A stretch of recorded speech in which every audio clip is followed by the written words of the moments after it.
But how could Khatep do such a thing, you ask? Well, anybody who's played against Khatep probably knows he's got this Lich Staff item here that gives a little bit of ability recharge time. Today, my patron Koops is going to be using it against me. I've brought the High Elves into his Tomb Kings. Let's take a look at the builds here.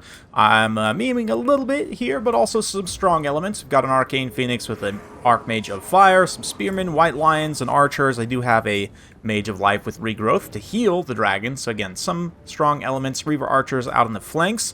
For the Tomb Kings, we've got some Skeleton Horsemen over on the far side. Skeleton Warriors and Spears through the center. Kepper Guard looking to get roasted. We've also got some Skeleton Horsemen and one Nehekara Horseman. Necropolis Knights with Halberds rolling up the flank here with Khatep, Tomb Prince.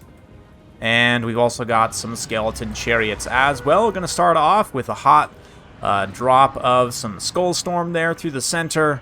DJ copped up, revving up the Darude style. And I'm going to focus all my Archer Fire on these Kepper Guard, of course. Only 50 armor, no missile block chance means we should be able to do some really cost-effective damage to them up front. The Chariots are going to start to roll up my flanks, though, and I don't have a lot of mass to try and stop them, so just going to try and defend, I guess, to a degree. Lothran Seaguard definitely taking a beating already. I don't remember exactly from what, but again, just concentrating on these Kepper Guard here. Khatep, anytime he uses that, casts a spell, uses that little item, I'm going to get an ability recharge time. So I've got to time things appropriately, but we're going to throw a Burning Ed here on these Kepper Guard and the Skeleton Spears. Again, super cost-effective value-wise. And we're also going to throw a Breath Attack. This is definitely overkill. I should have probably put the Breath Attack into these units right underneath it, or even out onto the Necropolis Knights would have been pretty decent, but I was flying the Phoenix over to actually do the Cone of Diarrhea summon, but literally he canceled it like as I was casting it.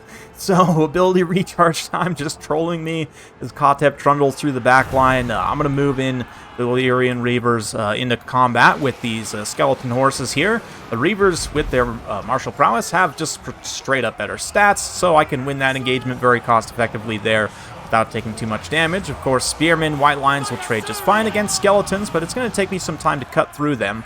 That being said, Khatep is very squishy, 80 armor, decent amount of HP, but still just a caster character, not meant to fight big monsters. So the Dragon Archmage comes in, gets a nom. Khatep is not weak to fire, unlike all other Tomb King's lords, but, I mean, that massive armor-piercing damage of the Dragon, the Moon Dragon there, going to make a significant difference. I pop back up into the air, managed to dodge that Ushabti summon, which is coming through now. The Necropolis Knights with Halberds also very dangerous.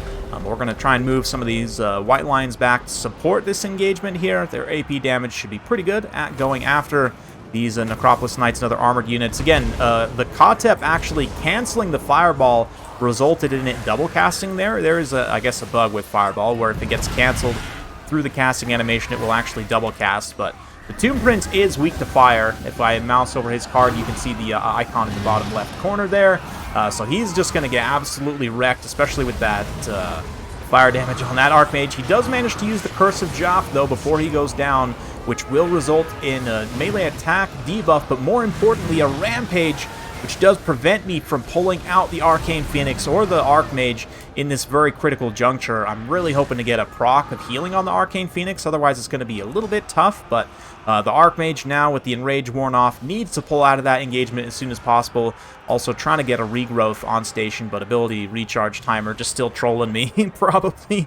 But the Dragon, one thing about Dragons, man, their mass is so bad and their hitbox is so big that this Dragon can't pull through these Skeleton Horsemen to actually get out of this engagement, so it's going to get routed here, and then something that I'm sure many Dragon players will be very triggered by. It's going to actually get chased off by Nehekara Horsemen. Just one quick point of salty feedback to Creative Assembly. With the land mechanic being implemented in Game 3, they really need to go through and check the ground speeds. Like, this active Archmage, there's no way at 85, like, the 85 speed is a lie, right? Like, these 78 Nehekara Horsemen, maybe they're hitting their charge animation, maybe their charge animation's up to 85 speed or whatever. But, I mean, there's no way this Archmage should be just totally stuck to these guys. One of the reasons why Dragons are so hard to use is because they're really hard to get back up in the air. Their ground speed and their large hitbox means their slow ground speed, I should say, much slower than their flying speed, and the large hitbox means it's really easy for them to get locked on the ground where they can't get back up in the air like there. I even dumped a regrowth, and the Archmage's leadership is high enough that, you know, if the Nekar horsemen weren't there, she would recover in an instant, but she is actually going to get fully chased off there by those Nekar horsemen, which is super painful for me. Outside of that, though, I mean, we're doing okay. If I could maybe dump some more Archer Fire into these Necropolis Knights to try and finish them off, perhaps I could come back. The Arcane Phoenix did not get its healing proc, but the balance of power still relatively even at this late stage of the game. The Archmage of Life getting punted there by some Necropolis Knights, though. Lothern Seaguard trying to move in, a little bit of Incantation of Cursed Blades. She's not on horseback, so that anti-large bonus won't actually matter at all there, but the increased weapon strength certainly will. And a lot of my units just generally suffering leadership penalties at this point. If the Archmage goes down, you can see as she starts to lose HP and leadership, the rest of my build is going to as well.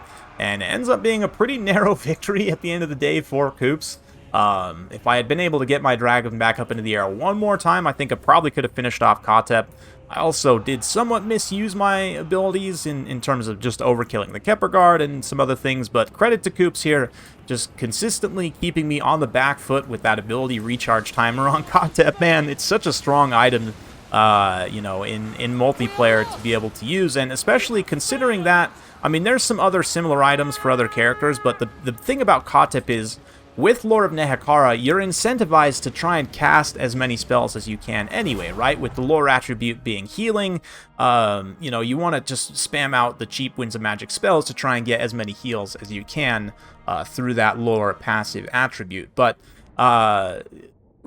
being that as it is, you know, you get a lot of ability recharge time, you know, I guess, increase from casting so many cheap spells with Khatep, and outside of that also manages to generate some really nice value. I love him on the Chariot, has great anti-infantry potential, good survivability in comparison to his other mount selections as well, in terms of having decent armor, decent speed and mass and whatnot. Tomb Prince also, to get some pretty good value, ends up getting canned by the Dragon, who, although I kind of misused it, she still did absolutely pay for herself, and I do think this is potentially something in this matchup where the Dragon, you know, the Archmage on the Dragon isn't really that good in a lot of situations, but the Lore of Fire synergy is pretty real, and with the healing, you know, maybe a little bit better than what I did there, if you're a little bit more proactive with the regrowths and getting them earlier on so that she didn't actually rout in that situation, you know, maybe that would have made a difference. Credit to the Necropolis Knights with Halberds, though.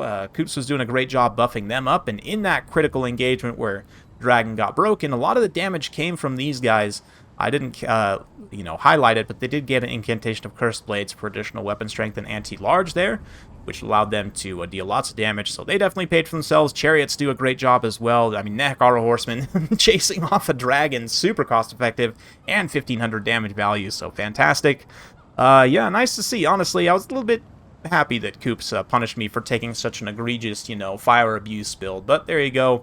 Arcane Phoenix definitely didn't pay for itself. The Illyrian Reaver Archers I do love in this matchup. I actually think, you know, the melee stats on these guys are good enough that, again, they can just beat straight up Skeleton Horsemen. You don't have to worry about them. Nehekhara Horsemen are a little bit trickier, but kite them out for a little bit, get a few volleys, and then you can probably countercharge in and still win. Again, Lothern Seaguard pretty good here, but they kind of got wrecked by the Skull Storm, Sandstorm, whatever. Yeah, it is what it is. Great job to Koops. I do enjoy getting beat by my patrons. It means that my training's probably working. But anyway, very fun stuff. Hopefully you guys enjoyed that. If you do like this sort of content, be sure to like, subscribe, hit that bell notification button. Every time I upload a new video, you'll be notified. Thanks again. See you next time.